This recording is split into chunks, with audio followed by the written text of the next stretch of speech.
Just a quick note on the Laser 5148 timing tool set for a Mini Cooper N14. It's the Mini Cooper S. I couldn't really find any videos showing this in use, so I thought I'd do a quick one.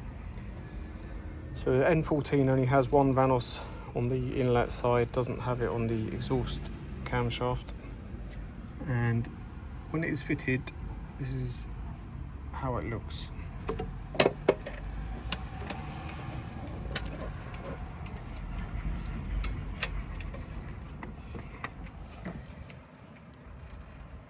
It has a diagram there, and then I find it slightly confusing, I think, because the one that lays at the top is A, and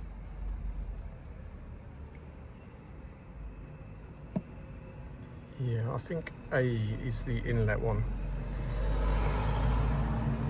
Anyway,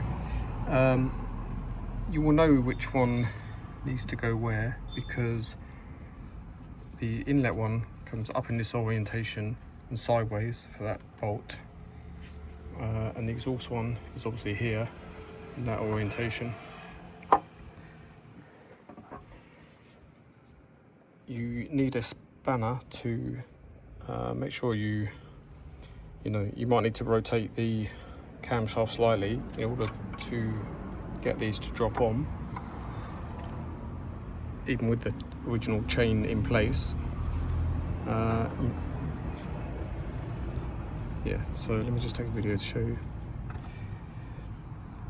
The inlet one has a hole in it where the bolt just drops through, whereas the exhaust one has the thread in it that the bolt threads into.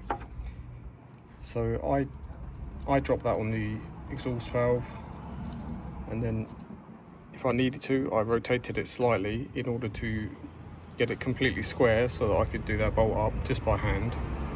Okay, so that was like nice and square. And I did the same for the inlet side.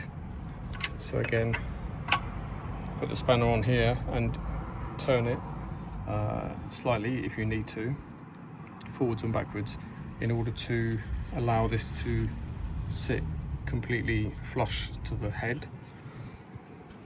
And then you can do the bolt up. So I could do that up by hand, and if you can't, then you might need to lean on this slightly. So for example, you might need to bring that a touch towards you while you're doing that up to align the two holes. And also, just so you know, this one here sits on top of that that spark plug hole.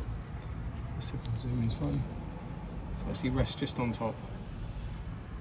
So that one is kind of completely flat from this side to the spark plug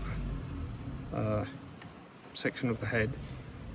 And like I say, you should be able to do this up by hand, so don't be using a tool to try and screw that in and make them close together, because if there is a gap, then you close it together by simply pulling slightly on this, and that will allow you to do up this bolt by hand.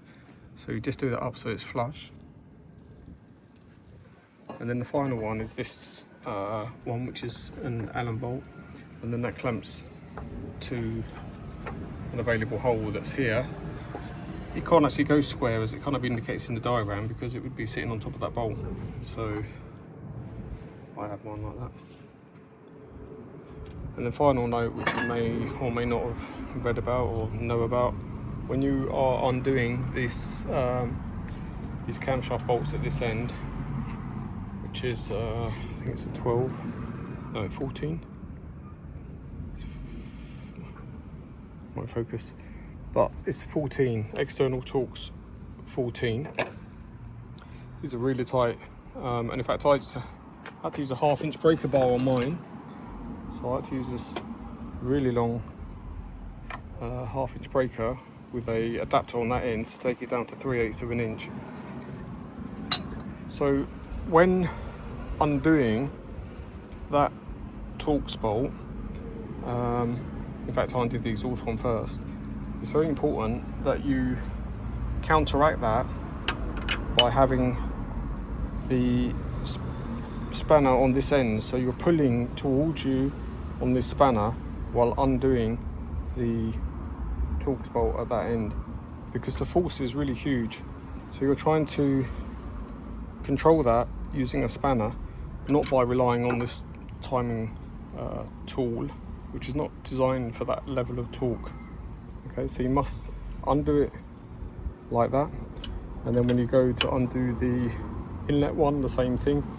You're pulling back on that one while undoing the Torx bolt, and then again when you come to torque these up and you know, stretch it by 180 degrees, again you will need to be doing the opposite on this one, holding it up while torquing this up in a clockwise direction, because again the force is too great to be putting through this timing tool. Anyway, that's the laser torque it, and that's what it looks like.